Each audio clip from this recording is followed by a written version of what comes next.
Miscellaneous minds, never explaining the minds. Devilish grin for my alias, aliens who respond. Peddling sin, thinking maybe when you get old you realize I'm not gonna fold or demise. I don't smoke crack, motherfucker, I sell it. What is going on, everybody? This is the Miscellaneous Minds podcast. I'm your co-host, Boomer Gato, the cat that hands your accusations back. And to my left over here is the main man, he's just the man that makes the fat stacks. Together from the dynamic duo that won't die. Deadly ideas, brother, and spicier content than your girl's OnlyFans.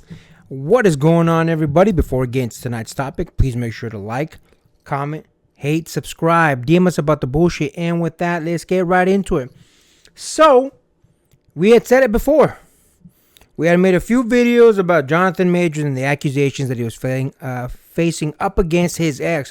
And wouldn't you know it, I was right.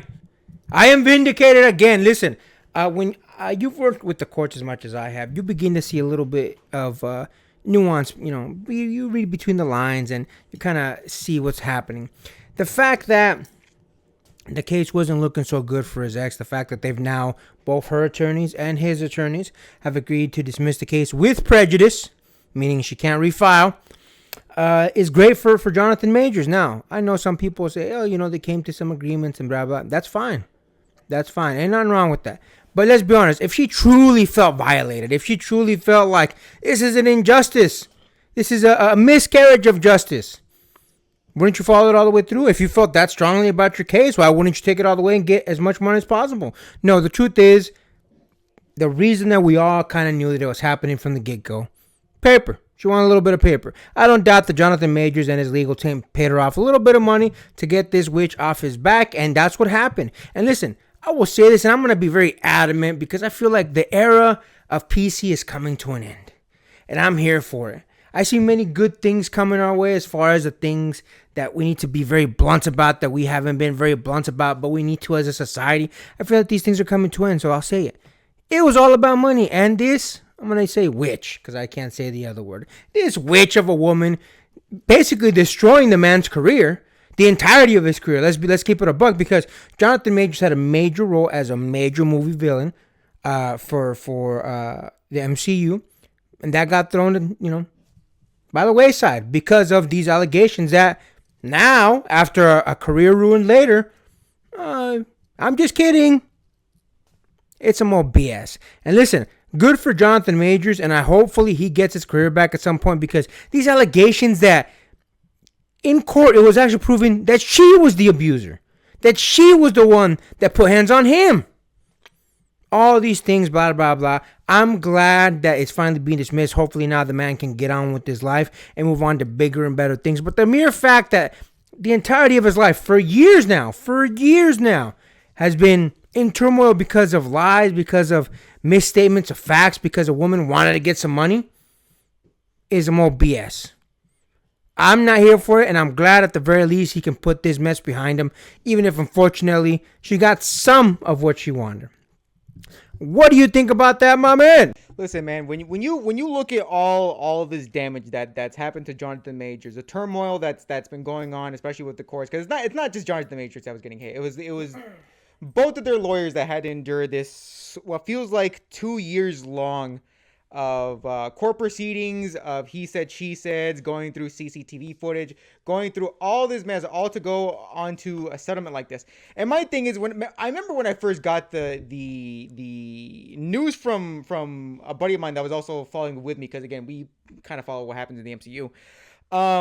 My thing is, dog, after all this time, we're just landing on a settlement just like that. That means all this was basically for nothing, to go out with a whisper. Again, if she really felt this strongly about, oh, he was choking me out, he was hitting me, blah, blah, blah, blah, and you were like, okay, but we can settle out of court. That makes me think, okay, so basically, like you said, this all was for paper. And look, I know we all like to say, like, okay, it's good for Jonathan Majors to finally put this all behind them, but at the cost of what? Again, he wasn't just going for like a couple of blockbuster films like here and now. No. But yes, MCU is a blockbuster franchise, but still, he was the villain, meaning that it wasn't just one movie that he was getting part of. It was going to be part of an entire story arc. This man was basically getting multiple movies handed to him just off the bat right there, just based off of I believe his one stint in the Creed movie and one other movie I can't remember that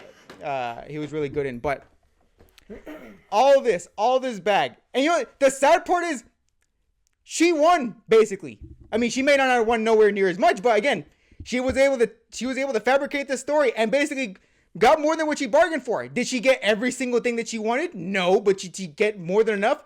Absolutely. And again, she's getting no impunity for this. No impunity. Was able to fabricate a story and was able to get more than a bag and have his career suffer as a result of it. Now again, the dismissal with prejudice. Okay, fine. That means she can't come back to it at a later date. But the fact of the matter is, his career took a major nosedive, and it's going to take a lot of PR to be able to fix that. And you know what the sad part of it is? PR that legit wasn't his fault. He legit did nothing wrong about this. This is all the fault of another person that, again, was completely out of his control and felt that they wanted to create this narrative to get him out of his bag. If that's not sad, I don't know what is.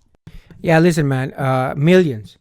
He lost millions and millions of dollars because of this. Because let's be honest, his star was on the rise when he got put into the MCU to be Kang the Conqueror. So his career, you know, he was hitting what would essentially be his biggest movie role to that day. So really, he was on his way to making, you know, a lot of money to superstardom. So she really cost him, God knows. You can't even calculate how much money she really cost him. And listen, I'm glad that he can finally put this behind him. I'm glad that this is finally going to be over. That way, at the very least, hopefully he can start to rebuild something from his career.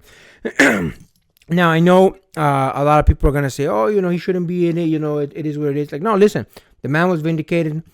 You know, maybe, you know, he verbally abused her. That's way different than physical abuse. But there's a lot of things like that she basically alleged that were clearly lies. And in fact, she committed. So I'm glad to see that, again, he's putting this behind him. I'm glad to see that he's going to be moving on to something, you know, something bigger and better. And to mention bigger and better, he actually recently announced his engagement to Megan Good, which, look, she's a baddie herself, so congratulations to them. His future's looking very bright. I'm here for it, man. I fuck with it. Hopefully, he gets everything that he deserves in a good way, and he could put people like the witch, Grace Jabari, behind him. Anything else you want to add to that, my man? That's it out of me. And with that, make sure to like, comment, hate, subscribe, DM us about the bullshit, and Until next time, get rest and stay blessed. We'll see you on the next one.